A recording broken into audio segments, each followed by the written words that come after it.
Good afternoon. The September 19th meeting of the Select Committee, the Comprehensive Plan, will come to order. It is 2:23 p.m. I am Joy Hollingsworth, Chair of the committee. Will the clerk please call the roll? Councilmember Rink. Councilmember DeVetta. Present. Councilmember Saka. Here. Councilmember Solomon. Councilmember Strauss. Present. Councilmember Juarez. Councilmember Kettle. Council President Nelson. Present. Chair Hollingsworth. Here. 5 present. Awesome. We're going to now consider the agenda. If there's no objection, the agenda will be adopted. Hearing no objection, the agenda is adopted. I'll pause here to see if any other council members are on. No? Okay, so colleagues, we are here because we knew about some legal concerns. I put those amendments in the resolution to mitigate some of those risks. And now we're going to have to move into an executive session because of some of those amendments were adopted and passed into the legislation. And as chair, I'm going to be announcing that the Seattle City Council will now convene into the executive session. The purpose of the executive session is to discuss pending, potential, or actual litigation. The council's executive session is an opportunity for the council to discuss confidential legal matters with city attorneys as authorized by law. A legal monitor from the city attorney's office is always present to ensure that council reserves questions for policy for open sessions. I expect the time of the executive session to end by, I will say, 3:05 p.m. So that's 1 hour. If the executive session is going to extend beyond that time, I will announce the extension and the expected duration. At the conclusion of the executive session, the Select Committee will come back to order to consider our items of business on today's agenda. For the record, Councilmember Kettle has joined us. The council will now... Councilmember Rink as well. Councilmember Rink is also here as well? Oh, yes. Got it. Okay, Councilmember. So for the record, Councilmember Kettle and Councilmember Rink are here. Thank you. The council is now going to move to executive session. Council members, please log into the executive session Zoom meeting. Thank you.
Yes. I apologize.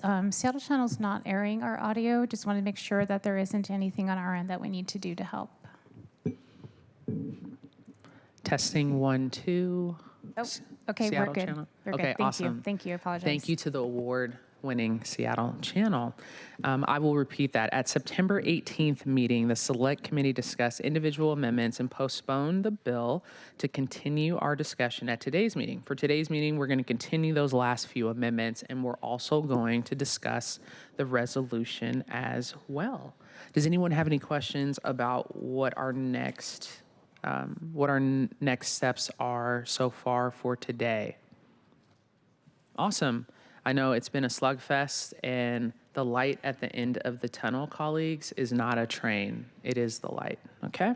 So before we proceed, I'm going to go ahead and recognize Council Member Rink.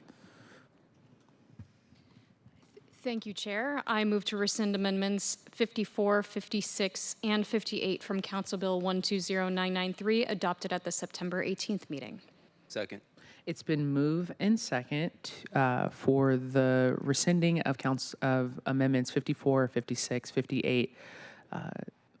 Councilmember Rink, you are recognized to address those amendments. Thank you, Chair. Upon additional legal analysis, I've determined it is in our best interest to keep these amendments in the docket resolution rather to pass them in the legislation now. And I want to be clear so the public understands this is not the end of these particular ADU topics. Upon the completion of additional environmental review next year, Council can, and I hope will re-add these to our land use code. I'm very thankful to my colleagues and to the City of Seattle for loving ADUs as much as I do. And as I've said multiple times before, ADUs represent one of the most viable, affordable pathways to homeownership for working people in Seattle. But for now, I believe deferring action until that additional environmental review can be done would be in our best interest. Thank you, Councilmember Rink. Are there any other comments on the motion to rescind amendments 54, 56, and 58? Seeing none, thank you, Councilmember Rink. Just a reminder, these are added to the resolution, so looking forward for those studies, for the environmental impact studies, and for your love for ADUs. Will the clerk please call the roll to rescind amendments number 54, 56, and 58? Councilmember Rink. Yes. Councilmember DiVetta. Aye. Councilmember Saka. Aye. Councilmember Solomon. Aye. Councilmember Strauss. Aye. Councilmember Juarez. Aye. Councilmember Kettle. Aye. Council President Nelson. Aye. And Chair Hollingsworth. Yes. 9 in favor, none opposed. The motion carries, and amendment 54, 56, and 58 is rescinded. Are there any other comments? Are there any other motions to be entertained at this moment in time? Councilmember Rink. Thank you, Chair. I move to amend Council Bill 120993 as presented on Amendment 76. Second. It's been moved and second for amendment number 76. Councilmember Rink, you are, excuse me. We'll go to Central Staff first, and then Councilmember Rink will go to you. Good afternoon. Liz Schwitzen, Council Central Staff. Amendment 76 would change the definition of major transit service to include frequent transit service. As you may remember, when we first discussed this bill, frequent transit service is transit service that has 15-minute headways.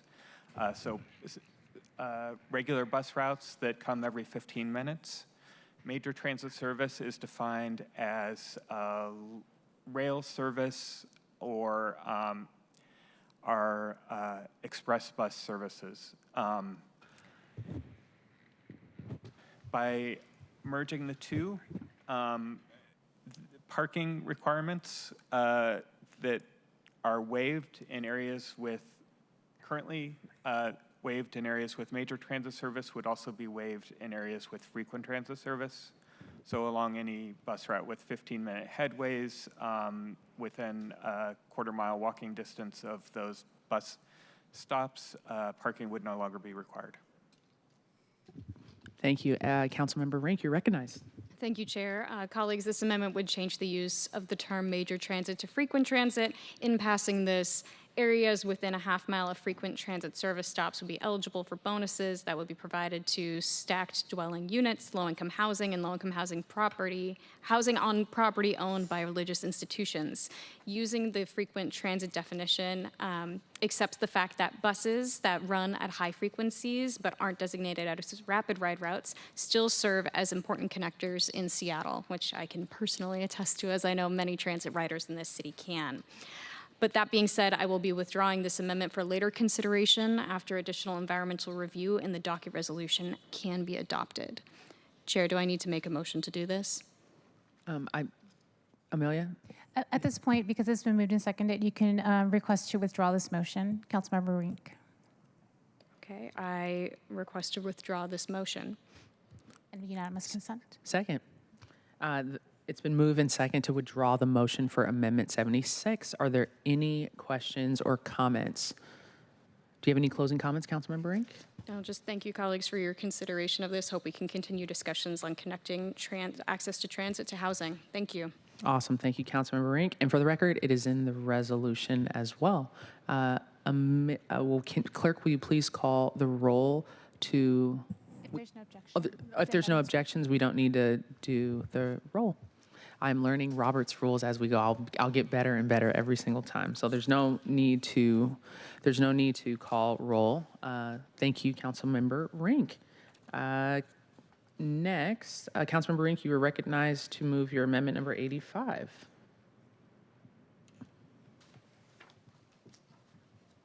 Thank you, Chair. Colleagues, amendment number 85, I move to amend Council Bill 120993 as presented on Amendment 85. Second. It's been moved in second to amend Council Bill 120933 for amendment number 85. Central staff, please give us an overview. Yeah. The state legislature this year engrossed substitute Senate Bill 5184, which is required to be in effect by January 2027. It requires cities to have parking requirements that do not require parking for residences less than 1,200 square feet in size. The city may not have parking requirements for childcare centers and may not have parking requirements for businesses less than 3,000 square feet in size or at the ground floor of a mixed-use building. This amendment would implement that bill. Councilmember Rink, thank you. Councilmember Rink, you're recognized for your amendment number 85. Thank you, Chair, and thank you, Lish. Colleagues, this amendment would simply bring us into compliance with the state law that was passed earlier this year regarding parking mandates. I spoke a lot about parking mandates in yesterday's meeting, and while those amendments didn't pass, I'm hopeful that this amendment here strikes the right balance. Parking mandates will need to be updated in the coming couple of years because of these state law changes, so rather than having to go through a complicated process a year from now, we can take action to enact these now. So I ask for your support. I think this is an important step forward. Thank you. Thank you, Councilmember Rink. Are there any other comments on amendment number 85? Any comments? Council President Nelson. So, just, Lish, correct my understanding. We have to comply with Senate Bill 5184 by 2027, correct? Correct. So if, and the State Department of Commerce will be providing its guidance on implementation, is that correct? Correct. Do you know when that might be provided? It's supposed to be provided by the end of this year. Okay, and there are also elements of state law such as parking maximums, which differ from the amendments presented, which would require us to open it up again to be in compliance regardless of passage today. Is that roughly? I think that's correct. I'm not remembering which those are, but the state legislature has been very active in terms of providing additional mandates to cities, so you are probably correct. Okay, thank you very much. That's it. Awesome. Thank you, Council President Nelson. Are there any more comments on the amendment before us? Amendment number 85.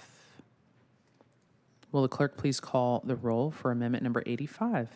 Councilmember Rink. Yes. Councilmember DeVetta. No. Councilmember Saka. Aye. Councilmember Solomon. Aye. Councilmember Strauss. Abstain. Councilmember Juarez. Aye. Councilmember Kettle. Aye. Council President Nelson. No. And Chair Hollingsworth. Abstain. 5 in favor, 2 opposed, and 2 abstentions. The motion carries and the amendment is adopted. We'll now consider the next amendment. Councilmember Kettle, you are recognized. Thank you, Chair Hollingsworth. With respect to Amendment 99, which was to the short title being eliminate the neighborhood residential amenity areas, I seek to withdraw this from consideration. Thank you, Councilmember Kettle. I think we just needed to verbally state that, and no motion is necessary. So, thank you, Councilmember Kettle. Amendment number 99 is withdrawn. Are there any comments regarding that motion, or not that motion, but that withdrawal? Seeing none, Councilmember Kettle, you are recognized to move your amendment number 94. Thank you, Chair. And for those that knew, that we did have a version 2 of 94 if we had proceeded with 99, but as just noted, that was withdrawn. Similar considerations as Councilmember Rink with amendment number 76. But for 94, as noted yesterday in my remarks as we started essentially our tree section, this is about doing what we can do to protect our trees as we densify. And that's the spirit behind Amendment 94, which does that. We can have central staff speak to it, but bottom line is this is just about providing some additional bonus in order to protect our Tier 2 trees, which is really important for me as we move forward, as we look to essentially square the circle by densifying our city, but at the same time really protecting as best we can and to actually move forward on tree canopy and what we're doing. So colleagues, following, I guess, central staff introduction, I ask for your support. Thank you. You have to move it. And I move Amendment 94 for Council Bill 120993. Second.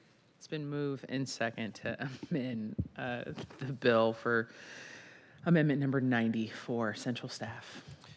So as Councilmember Kettle Freeman, Council Central Staff, so amendment number 94, sponsored by Councilmember Kettle, would provide regulatory incentives for either retaining a Tier 2 tree or planting or preserving medium or large trees that would result in a 10% canopy coverage for the site at tree maturity. So working within the point system that has been proposed by the mayor to achieve that, to achieve the score necessary, but also achieve a tree canopy coverage of 10%. The regulatory incentives would be additional height, up to 42 feet, waiver of amenity standards, and also parking waivers as well. Thank you, Ketel. And that was a great lead up into moving of your bill. Do you want to address it as well, Councilmember Kettle? Your amendment. I think I addressed it enough, and if I can continue on, I was getting some comments out there in the city regarding my love of evergreen, so I will not speak any further on that topic, and I'll just leave what I said yesterday as my approach and my position. Thank you. Thank you, Councilmember Kettle. Are there any comments about amendment number 94, tree retention bonus? Any comments? Is that a Council President Nelson? Because I have a confused look on my face, that's what you're being kind. We passed Amendment 87 in the consent package, and I had an identical number, 101, which I removed because it was identical to 87. So I just wanted to make could you identify the main difference between those two? I will have to. They seem duplicative, so but I could be misunderstood. I will have to remind myself what is in 87 here. Please stand by. Oh, yeah. Okay. So, Yeah, 87 is similar to Councilmember Kettle's bonus in that it allows the director to waive parking requirements for preservation of Tier 2 trees. A distinction between Councilmember Kettle's amendment number 94 and 87 is that the regulatory incentives also include additional height and waiver of amenity area standards. In the one that's before us Yeah, right now. Yeah. Thank you. Awesome. Are there any other questions regarding the amendment before us on amendment number 94? Clerk, will you please call the roll for amendment number 94? Councilmember Rink. Yes. Councilmember DeVetta. No. Councilmember Saka. Aye. Councilmember Solomon. Aye. Councilmember Strauss. Aye. Councilmember Juarez. Aye. Councilmember Kettle. Aye. Council President Nelson. Abstain. And Chair Hollingsworth. Yes. 7 in favor, 1 opposed, and 1 abstention. Motion carries. Amendment is adopted. And that is all of the amendments, as I can see, colleagues.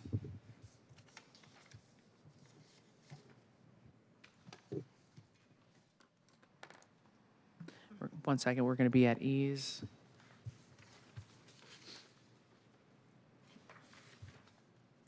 Okay. Council. These also don't have page numbers on them. I don't have a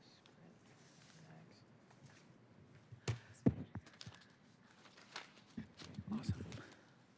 Thank you. I have a lot of papers up here. Okay, so are there any final comments on the bill before us as amended? This is your time to make any final comments on the bill.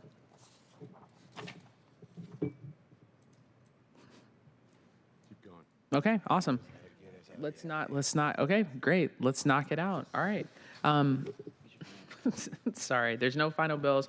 Will the clerk please call the roll on Council Bill 120933? Councilmember Rink. Yes. Councilmember DeVetta. Aye. Councilmember Saka. Aye. Councilmember Solomon. Aye. Councilmember Strauss. Aye. Councilmember Juarez. Aye. Councilmember Kettle. Aye. Council President Nelson. Aye. And Chair Hollingsworth. Aye.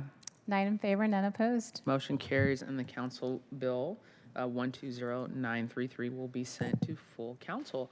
Will the clerk please read item number? Do you want them to let you know when it'll go to City Council? Oh yeah, Central Staff, will you let us know when Council Bill 120933 goes to full council? Sure. So both Council Bill 120985 and Council Bill 120993 need additional environmental review under the State Environmental Policy Act. Sort of the scope of that review is to be determined. We'll have a better sense early next week. But we're assuming, although this is not a foregone conclusion, that changes to the mayor's proposal made by the council today and yesterday can be accomplished through an addendum to an environmental impact statement. An addendum process has statutory comment periods, and additionally, it'll take some time for the consultants and the city to put together the analysis and make that available for the public for their review. The council should anticipate that both bills will not be back in front of council until that process has run its course. At the earliest, that'll be late October or potentially early November. Thank you. Are there any questions regarding next steps? Awesome. Well, thank you, Keto. Will the clerk please read item number 2 into the agenda? Agenda item 2, resolution 32183, relating to the One Seattle Plan Comprehensive Plan update, calling for additional measures by city departments to further advance the goals of the One Seattle Plan, and requesting that the Office of Planning and Community Development and other city departments develop additional amendments to the comprehensive plan in 2026 for briefing, discussion, and possible vote.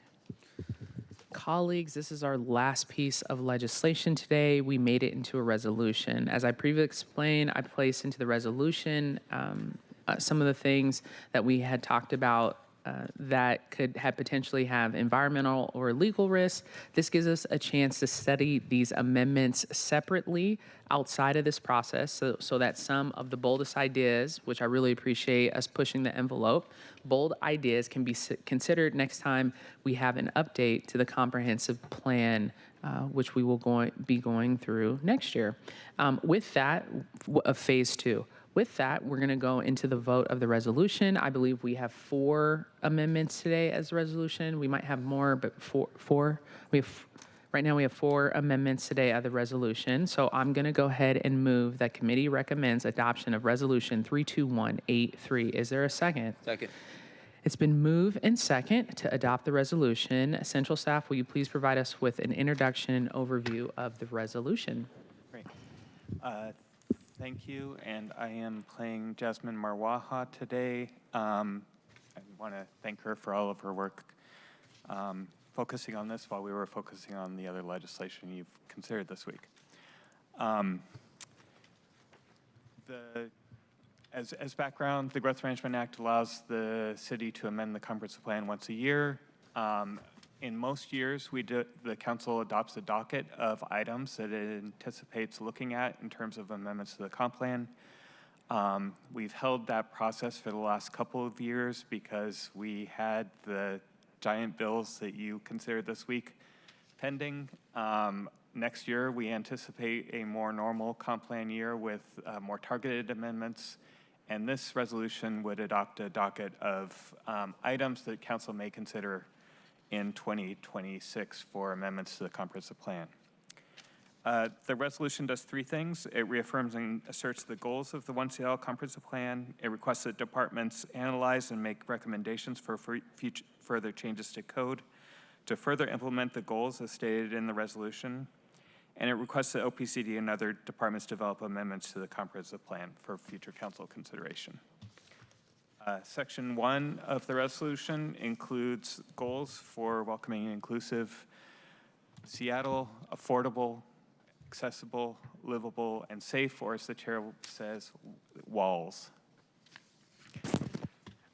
Section 2 sets out a departmental work program for 2026 to analyze many of the issues that you've been discussing today and yesterday, including consideration of changes to accessory dwelling unit regulations, regulations related to environmentally critical areas, frequent transit service regulations, considerations of changes to parking requirements, additional work on tree protection, incentives for mandatory housing affordability projects, incentives to develop vacant sites downtown, particularly the block across the street, and further work on developing anti-displacement strategies. Section 3 is specifically related to the comprehensive plan. It requests OPCD to analyze and make recommendations on consideration of higher building heights in neighborhood centers, not just in light rail station areas, but in other neighborhood centers. Consider additional neighborhood centers as was proposed under Amendment 34, which you discussed yesterday. Further modify boundaries of certain neighborhood centers, particularly in District 6, and analyze and make recommendations to comply with NATE's new state requirements, such as set by area plans for regionally designated centers. I think many of you are aware that OPCD is currently working on developing plans for regional centers like downtown, Northgate, First Hill, Capitol Hill, et cetera. So you can anticipate seeing new plans for those areas starting to come in next year. Any questions before we move to amendments? Awesome. Thank you, Lish. Are there any questions, colleagues, about the resolution before we jump into amendments? Awesome. Councilmember Saka, you are recognized to move your amendment number 1. Thank you, Chair. I move to amend the resolution with Amendment 1, which shall delete Elki from Section 3.b.1.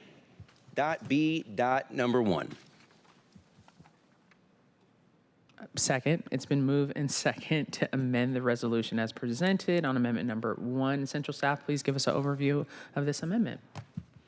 All right. As you remember, you discussed potentially adding 8 neighborhood centers to the future land use map. Included among those was a new neighborhood center in Alki. This would remove that neighborhood center from future study. Councilmember Saka, you're recognized to address your amendment. Thank you again, Madam Chair. Colleagues, I'm asking you to support this amendment that would make a minor adjustment and specifically remove the proposed Alki Neighborhood Center. And for clarity, I'm in full support of the 13 net new neighborhood centers and 4 urban centers proposed in my own district. I support every last one. I made a number of boundary changes and tweaks based on very unique environmental and physical factors. In one case, I actually expanded the boundaries. These adjustments were not made lightly. They were based on my firsthand knowledge of the neighborhoods and their specific challenges and opportunities, and also working alongside the directly impacted communities. It's a theme I think that many of us undertook when we consider our own amendment approach. A proposed neighborhood center in Alki does not make sense at this time for really 3 main reasons. First, it does not meet OPCD's own definition of neighborhood center. Second, the geographic isolation and traffic constraints in the area make it impracticable. And third and finally, there's severe environmental risk. And Central staff, if you wouldn't mind on the showing the map of where this proposed center is, specifically in Alki, while I speak, that would be greatly appreciated. First, Alki does not meet OPCD's own definition of neighborhood center, nor does it meet the department's own objective evaluation criteria for selecting areas for potential neighborhood center designation.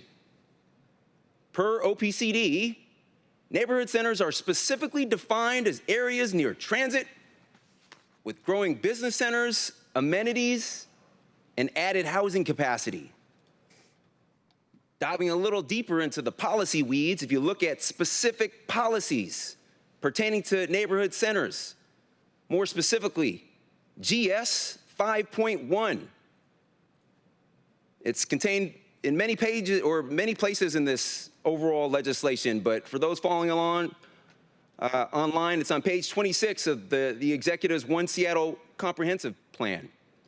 GS 5.1 specifically states, and I quote, "The city shall endeavor to, quote unquote, designate as neighborhood centers areas with a locally focused commercial core and or access to frequent transit where diverse housing options could allow more people to live within walking distance of shops, services, transit, and amenities," end quote.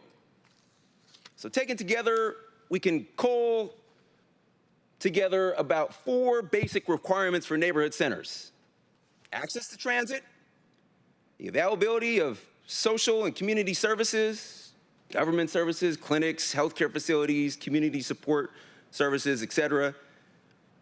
Third, robust amenities, grocery stores, pharmacies, libraries. Fourth, and finally, a commercial core business district. And when you run that framework against the unique situation in Alki, only one of those conditions is currently met. One of those 4, and that is it's a commercial core. There's a growing business district. A lot of great restaurants and coffee shops and along there, small businesses that you all should check out, colleagues. But again, access to transit, very, very limited in that part of the West Seattle Peninsula. I note if you look at on the map there, it's bounded by water to the north, west, and south. Access to transit in that area, again, very, very limited. Not a ton of availability of social and community services either. Hardly any amenities, certainly no grocery stores, pharmacies, and the like. Again, the only condition that is currently met is the commercial core, a growing business district. Simply put, it doesn't meet the objective criteria that have guided this entire approach. And if we're going to add Elki, I would submit that why not let's just change the objective evaluation criteria for making neighborhood centers designations to specifically fit and accommodate Elki. Because under the current standard, it doesn't fit. And by the way, we've done that before, colleagues. As part of the 100+ amendments, we've made modifications and amended the policies that govern and implement the various provisions of the comp plan. If, as a policy matter, we think it makes sense at this time to add Elki as a neighborhood center, which I do not think it does make sense at this time, then let's change the objective evaluation criteria to make it work. The second reason it's unworkable at this time is, again, look at the map. It's a very remote, geographic, isolated area, has severe traffic constraints. Access to Elki depends on a very few finite amount of constrained corridors. Really just Harbor Avenue southwest and Admiral Way southwest. Increased growth would worsen congestion, impact emergency response times, and burden existing residents. Other potential neighborhood center locations offer stronger multimodal connectivity. Third and finally, colleagues, I mentioned earlier, climate resilience and the environmental risk presented. Elki sits directly on Puget Sound shoreline, making it one of the city's most vulnerable areas to sea level rise, storm surge, and erosion. Encouraging new growth in this high-risk area directly conflicts with the comprehensive plan's climate resilience principles. Protecting Elki's role as a recreational and cultural waterfront is more sustainable than intensifying urban growth in this area at this time. Also note the strong community opposition against the proposed Elki Neighborhood Center by those that are most directly impacted. Since last night up until 2:30 alone, all of us have received approximately 71 emails from directly impacted residents of Elki against the proposal. 71. 0 in favor. And preceding that was hundreds and hundreds and hundreds of other comms that we've received opposing specifically the Elki Neighborhood Center. And I understand why people feel passionate about these issues, either for or against. At its core, these reflect long-term policy decisions, and they impact people's everyday lives. And as part of some of these conversations, we know there's binary labeling. We've heard the term NIMBY, not in my backyard. YIMBY, yes in my backyard.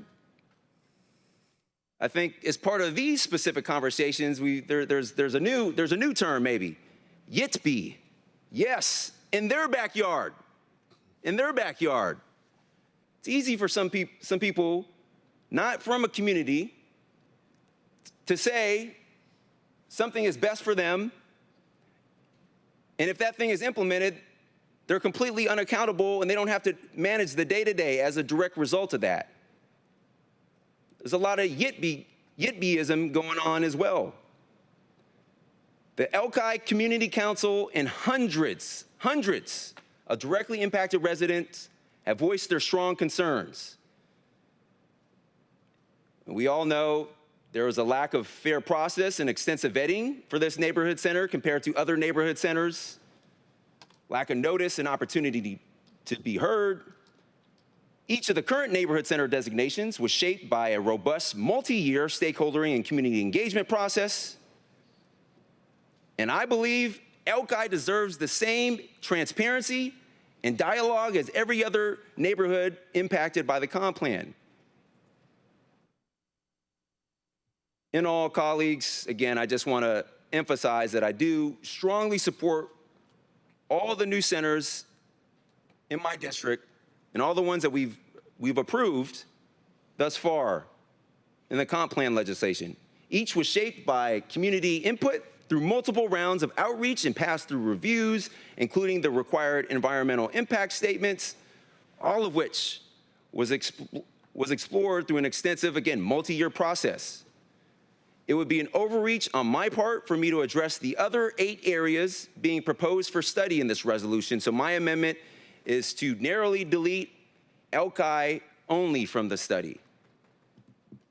My amendment, again, removes only Elki because it clearly does not meet our currently agreed upon definition of neighborhood center. That's very clear. For those reasons, colleagues, I ask for your support on this amendment today. Thank you. Thank you, Councilmember Saka. Are there any comments regarding amendment number 1 right now that's on the table? Councilmember Rink, you are recognized. Thank you, Chair. Colleagues, I want to note that while Elki is included in this resolution, a reminder that this resolution simply triggers a study. It does not bind us to enacting this center. So by removing it from additional study ensures we can't even consider this moving forward. And I don't believe that's in our best interest of the city. One of the issues we've experienced in trying to move forward in our own policy goals in this whole entire comprehensive plan process is the fact that we've also been constrained by what was studied in the FEIS. That's why this docket resolution is so important. It gives us options. And this amendment takes away that option to even consider this. And I'll point to the letter signed by all of our school board members in support of what was Amendment 34, which also included this as a proposed neighborhood center, because they want more opportunities for families to be able to stay in the city to also address our enrollment issues. And I understand the sponsor of this amendment is citing environmental concerns, and I won't negate the possibility of that, but we won't know until we study it.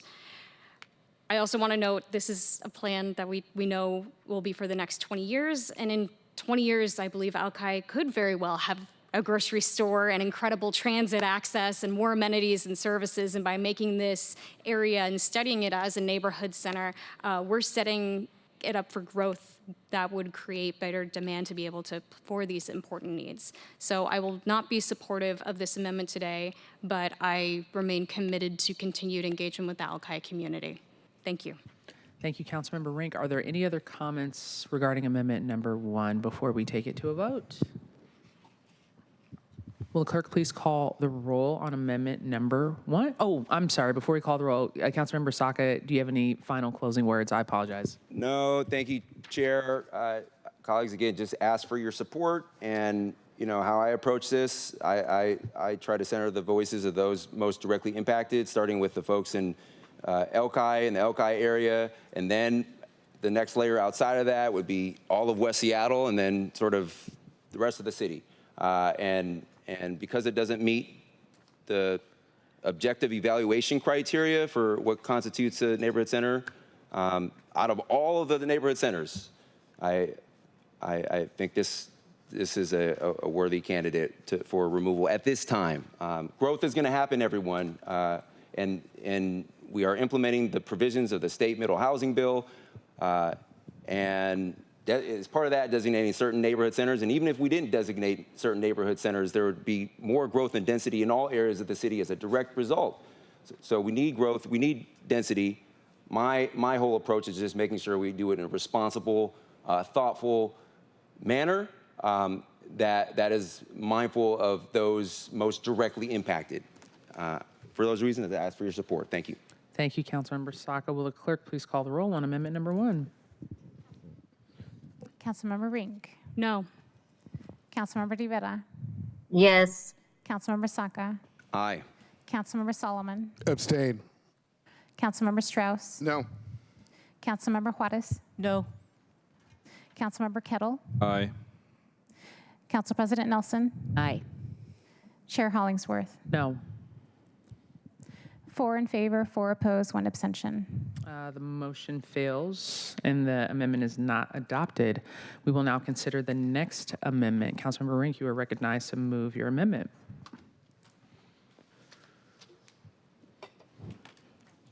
Give me one moment. I'm more than happy to move it for you. You're all good. Go.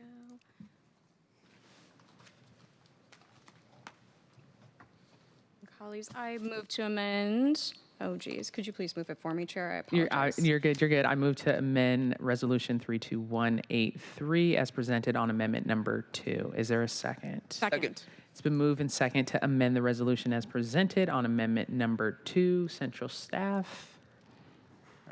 All right. You might remember that there were 2 different versions of future Nickerson Neighborhood Center that were included in amendments for consideration yesterday. Amendment 34 had one boundary for that area. Amendment 50 had another boundary for that area. The map in the resolution currently shows the boundary as proposed under Amendment 50. This amendment would instead replace that map with one that shows both boundaries to provide options for a future study. Councilmember Rink, you're recognized. Thank you, Chair, and thank you for moving my amendment. Colleagues, my office worked with Councilmember Kettle's office to ensure both of our preferred visions for the borders of the Nickerson South Canal Neighborhood Center could be studied. I'm happy that we've come to this welcome compromise. Looking forward to this additional environmental review so we can hopefully see a fully realized Nickerson South Canal Neighborhood Center. Thank you, and I ask for your support. Thank you, Councilmember Rink. Are there other comments? Councilmember Kettle. Thank you, Chair Hollingsworth, and thank you, Councilmember Rink, to include the coordination and staff-to-staff discussions. We do have quite a bit of staff-to-staff discussions. Obviously, I believe the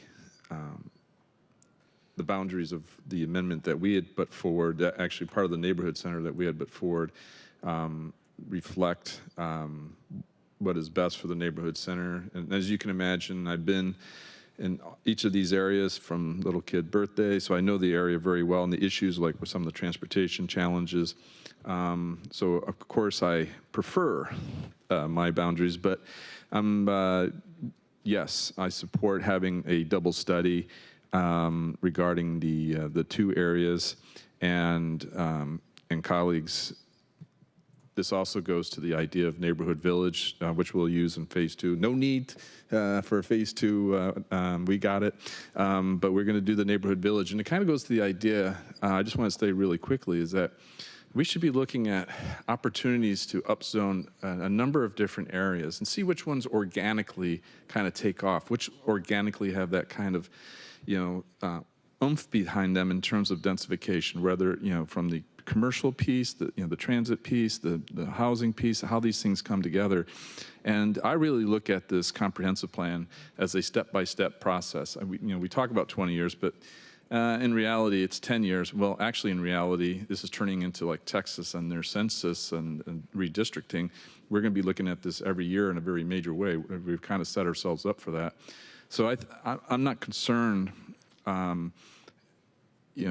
in terms of we got to do this because, 20 years from now, because there is all these steps in between. And I think neighborhood village is the way to do it. We're going to start with this as a neighborhood village through phase 2, and then with the study, and then making sure that we're not falling in violation of any laws, which is what we've been learning about today, potentially going ahead with the neighborhood center in the future, preferably, of course, with my option. But again, colleagues, I'm fine with having the double study, and I welcome it, actually, and thank you. Thank you, Councilmember Kettle. Are there any comments before us regarding amendment number 2? Seeing none, as sponsor of the bill, I keep saying bill and amendment. As sponsor of the amendment, you are recognized, Councilmember Rink, to address. Thank your you, Chair. amendment. No, I want to express again my appreciation to Councilmember Kettle for his collaboration on this. And with this welcome compromise, it just gives us options. So I ask for your support. Thank you. Awesome. Will the clerk please call the roll on the adoption of amendment number 2? Councilmember Rink. Yes. Councilmember Rivera. Aye. Councilmember Saka. Aye. Councilmember Solomon. Aye. Councilmember Strauss. Aye. Councilmember Juarez. Aye. Councilmember Kettle. Aye. Council President Nelson. Aye. And Chair Hollingsworth. Yes. 9 in favor, none opposed. Motion carries and the amendment is adopted. Council Member Strauss, you are recognized to move your amendment. Thank you, Chair. I move Amendment 3, Version 1 to Resolution 32183. Second. It's been moved and seconded to amend resolution as presented on amendment number 3. Central staff. All right. Yesterday, you adopted Amendment 42, which added a new neighborhood center in East Ballard and removed the Finney Ridge Neighborhood Center. The resolution was drafted before you made that decision, and so it asks for a new neighborhood center in East Ballard to be studied and asks for a study of expansion of the Finney Ridge Neighborhood Center. This amendment reverses that. So it asks for a study of expansion of East Ballard and addition of Finney Ridge to reflect the vote you made yesterday. Councilmember Strauss, you're recognized to address your amendment. Thank you, Chair. And just if Councilmember Kettle's oversharing, I'll overshare a little bit as well, which is that, receiving legal advice, had we kept both neighborhood centers in, it might be a challenge for us. So we made the decision to move the Finney Neighborhood Center to East Ballard, and thank you for your support in that. This amendment before us right now makes that technical correction and also dockets space in both East Ballard and Finney to be studied for future decisions. And that's just what this is. I urge your support and would, yes, please support this. Otherwise, we're going to have to, it upsets everything we did yesterday. Thank you. Thank you, Councilmember Strauss. Are there any comments on amendment number 3? Any comments? Seeing none, will the clerk please call the roll for amendment number 3?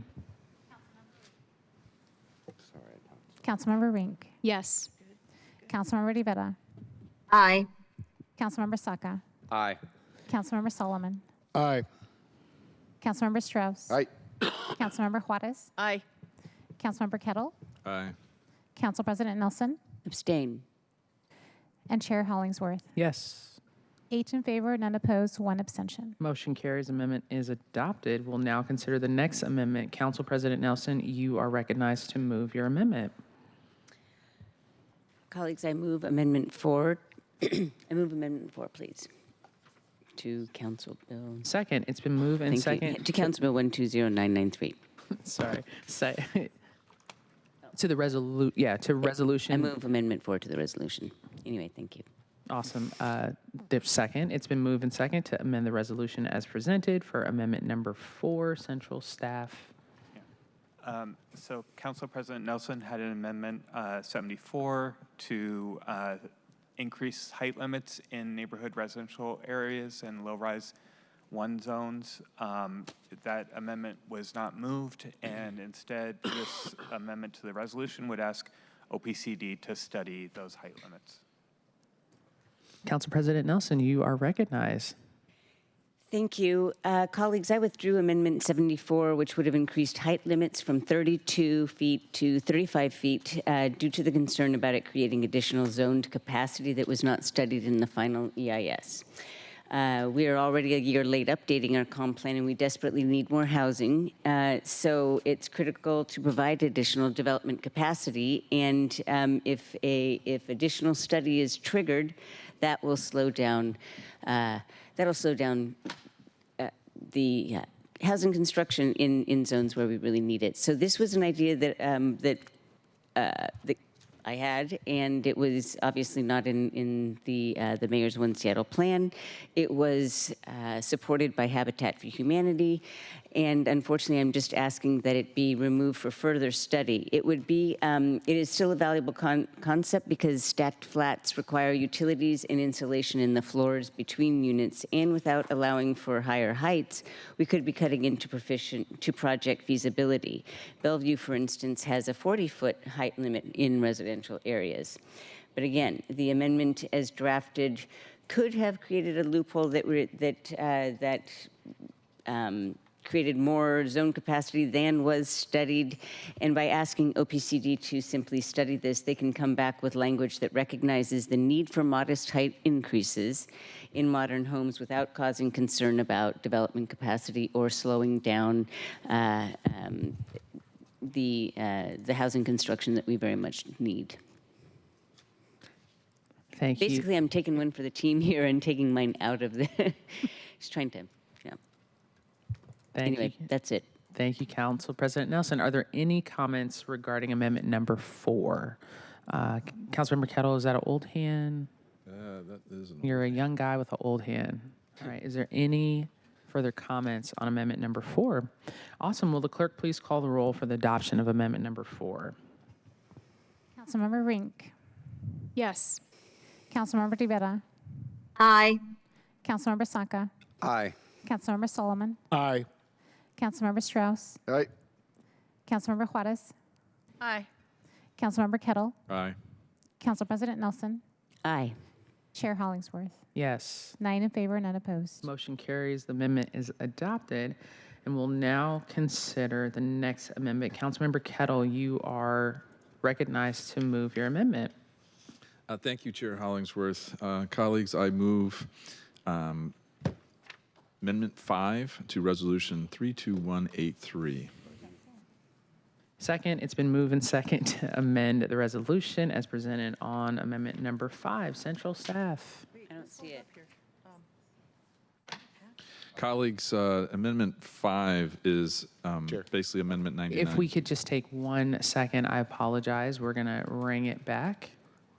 They do not have a, so This is represented in amendment number 99 that was in Council Bill 120933. So amendment number 99. So the amendment number 99 that was in Council Bill 120933 was withdrawn, and he is moving it to the resolution.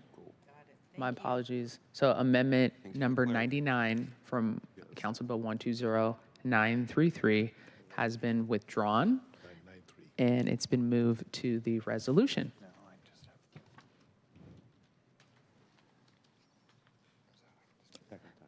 I'm realizing now I have a different paper than everyone else. I apologize. Second on that, Chair, if a second is needed. I think you second that I have a different paper than everyone else. No, I'm trying to second the amendment 5. Oh, 1 second. So let's rewind here. I know it's been moved and second, but is everyone okay with that motion?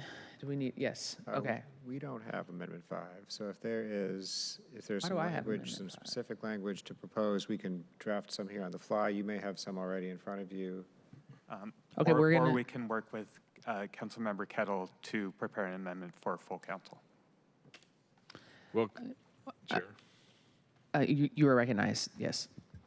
Chair, Amendment 99, which I withdrew, is really simple. It basically eliminates the amenity area requirements for development in our zones. And so basically it just stripped that section out. Well, 1 redlined it. second. I apologize. Hold on 1 second, Councilmember Kettle. The question right now is central staff does not have that amendment. So the couple options need to happen. Can you explain those for us? We can, I mean, we know the content of amendment number 99, right? That's from Council Bill 120993, which would eliminate amenity areas. It wouldn't necessarily change any other standards. It would just provide some more flexibility for a developer or property owner with what they want to do with their site. They wouldn't have to have a specified amenity area for each unit. That in combination with other amendments may require some additional environmental review. So to the extent that there is a place that we would put it in the resolution, it would be in section 2. So section 2 is a section that deals with future comp plan amendments. Likely we don't need a comp plan amendment for this. It just needs some additional environmental study. So we'd put that in section 2, which sort of spells out the things that the council is requesting that OPCD and SDCI study for future council consideration.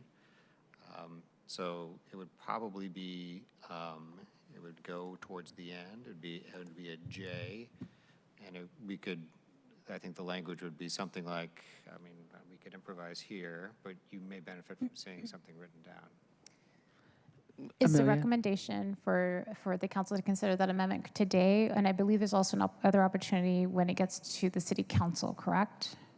Correct. So right now, this amendment would be I'm assuming this would be a verbal amendment to the resolution, or this could be an amendment that would be brought to full council.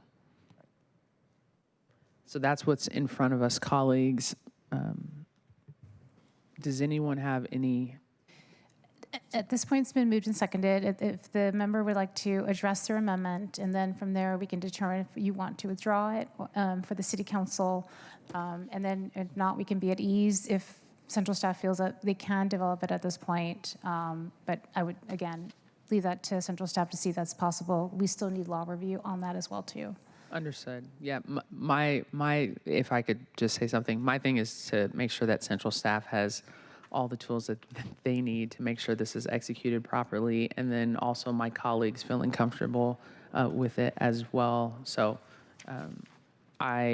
what we'll do is we'll have Councilmember Kettle address the amendment, and then we will get insight from central staff. Is that okay? Yes, Chair. Okay, so it's been moved and second.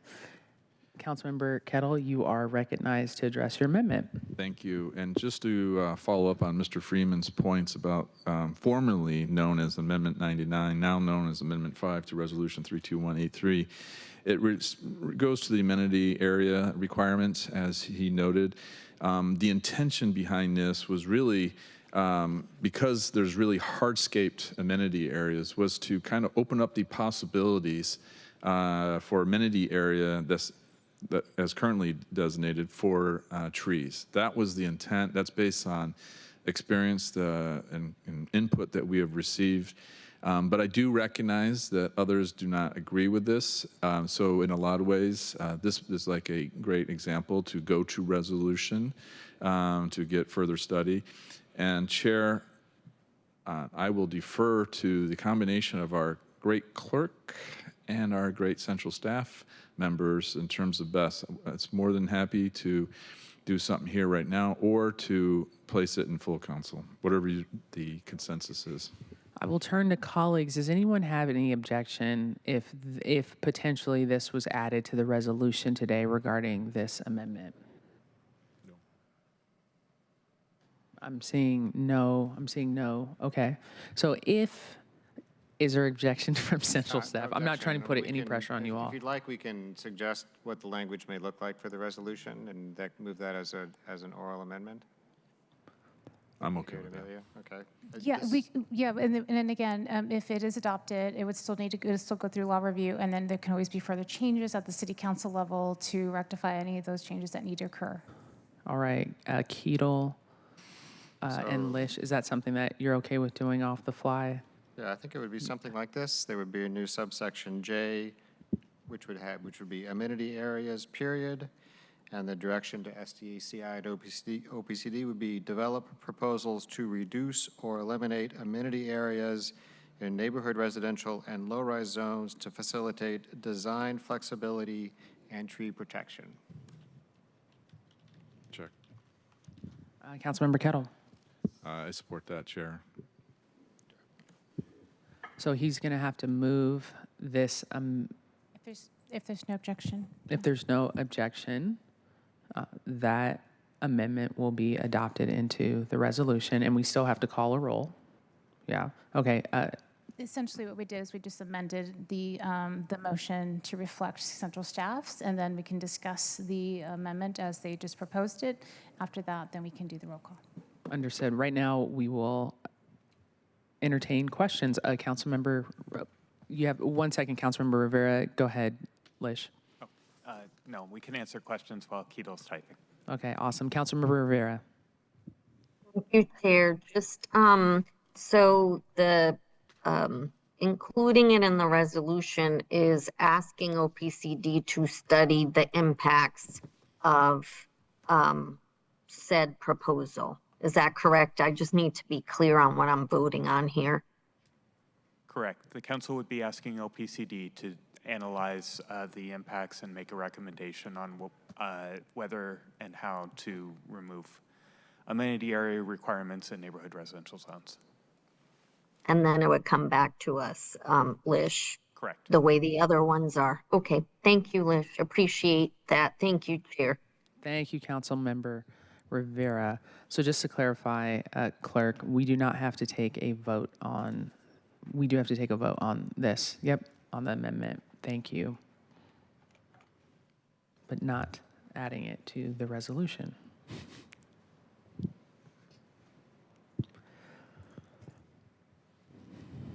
We're going to be at ease.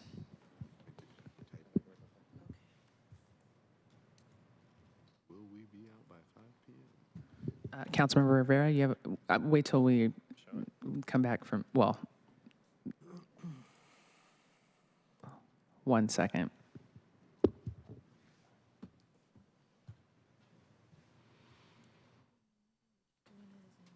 We're so close. In the resolution. Yeah. I'm sorry. Okay, Kettle. All right.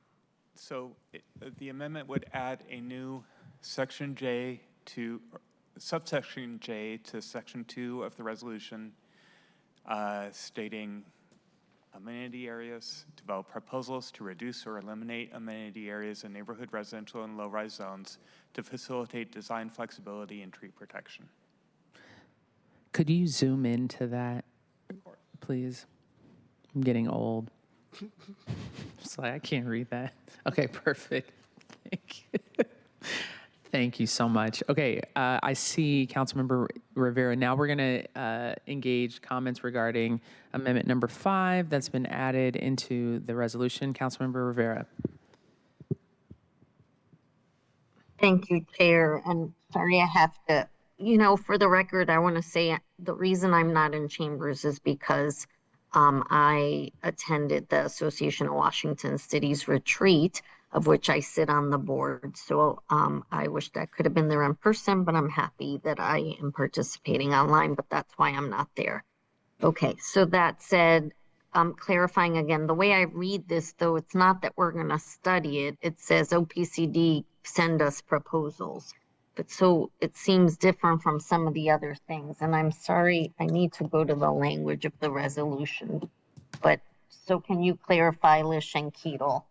Is it that we're proposing they bring us proposals, or is it that they're including it to the additional EIS work in the resolution? We're including this in the resolution for additional EIS work. Yeah, so the section this is in, this would be in section 2. That's not section 2. This would be in, so section 2 is a departmental work program section. And so the work program for the department would be to develop those proposals for 2026, and that proposal would include any associated environmental review. So it'd be consistent with conducting SEPA analysis, would have it on the ADUs, environmentally critical areas, conduct SEPA. So we could say conduct SEPA, we could add conduct SEPA and develop proposals. It doesn't. Yes. That would be an oral amendment to, I guess, what Councilmember Kettle has offered.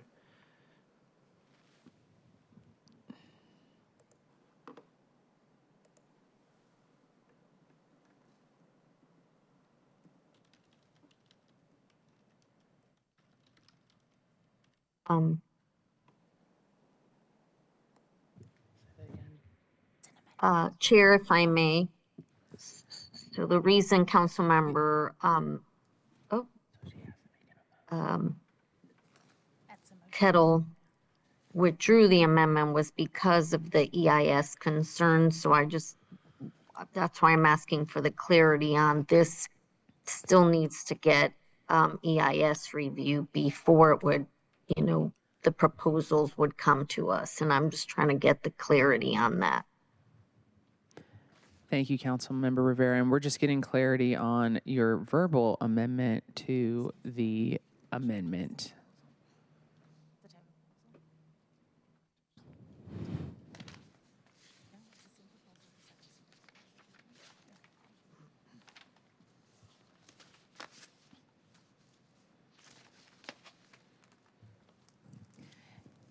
It clarifies the type of proposal, which is a SEPA versus not including SEPA. So my recommendation, if there's no objections, of including the SEPA language, we can continue with the discussion with the amendment as amended. Awesome. Is there any objection to that? Awesome. Thank you.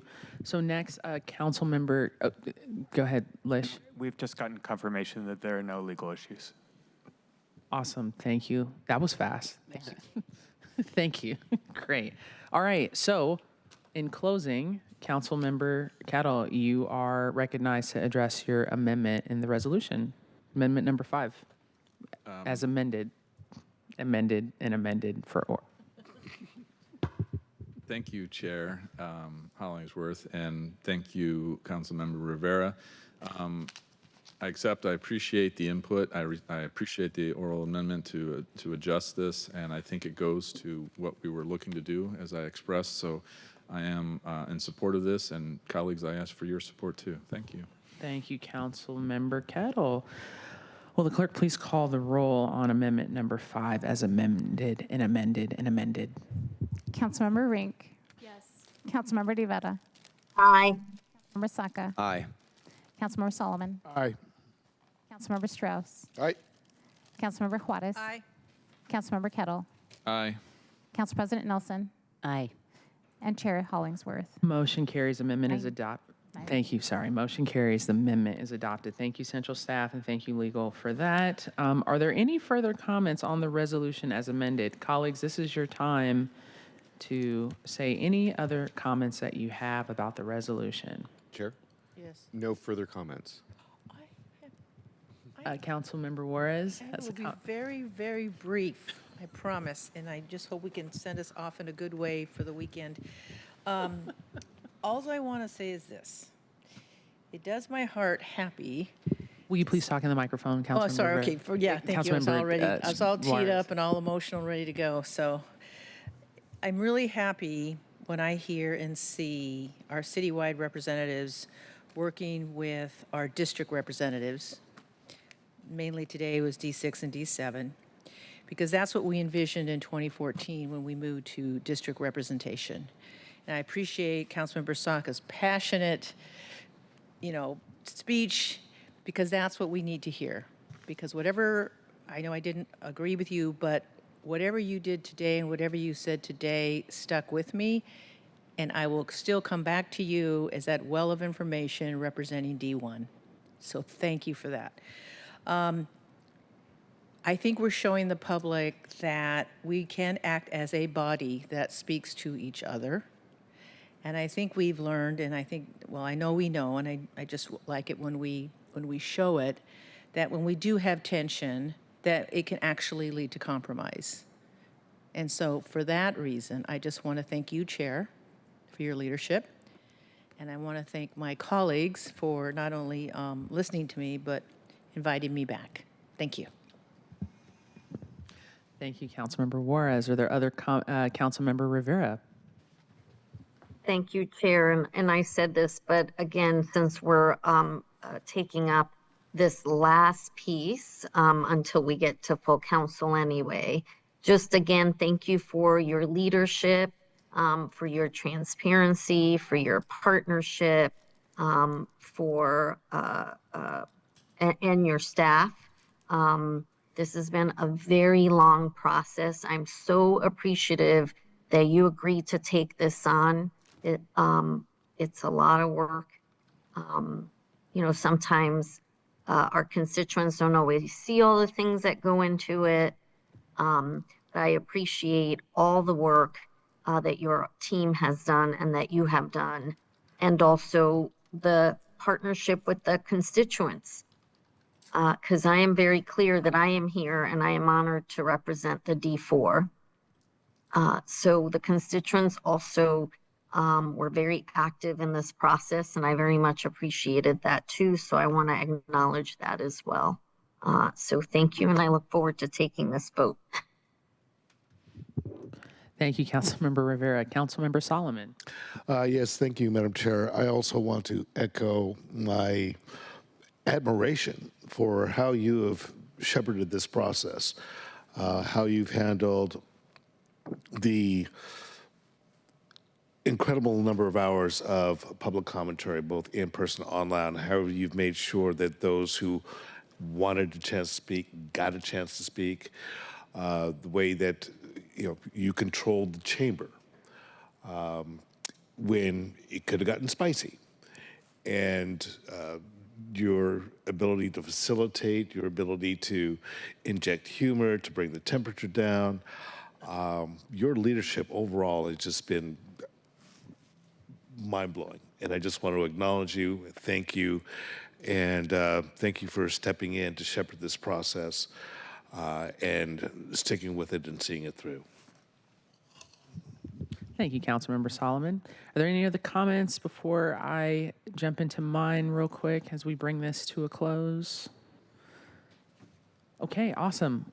We haven't taken a vote on the final, so yes, perfect. Okay, so thank you all, colleagues. We're gonna go ahead and take this vote real quick and then I'll get into my comments. Will the clerk please call the roll on adoption of the resolution as amended? Councilmember Rink. Yes. Councilmember De Vera. Aye. Councilmember Saka. Aye. Councilmember Solomon. Aye. Councilmember Strauss. Aye. Councilmember Juarez. Aye. Councilmember Kettle. Aye. Council President Nelson. Aye. And Chair Hollingsworth. Aye. 9 in favor, none opposed. Motion carries, and the committee recommendation that the resolution be adopted as amended will be sent to City Council, and my assumption it's going to be sent with all the other stuff that we have passed out of this committee. Colleagues, thank you for your kind words. I really appreciate it. It's really phenomenal to work with you all, and also with that, there's no other items on the agenda today. This is the last meeting scheduled for the Select Comprehensive Plan Committee. And yes, it's on a Friday, and I think that's a great day to end the week. We will see these pieces of legislation at full council. I want to mention that I'm really proud of the work that we did since January for this committee. We had a lot of obstacles, but we pivoted from presentations to interim legislation to final legislation very gracefully, and I feel very confident about the amended legislation that we passed out of this committee today and the Seattle values that are reflected in the comprehensive plan. Colleagues, I have always tried to be transparent, honest, collaborative, thoughtful, good team member, and you all have showed that back as well. So I just want to thank each and every one of you for being great people and partners. You have tested me plenty of times, but all of you have tested me, each and every one of you. But thank you. I see your loving faces.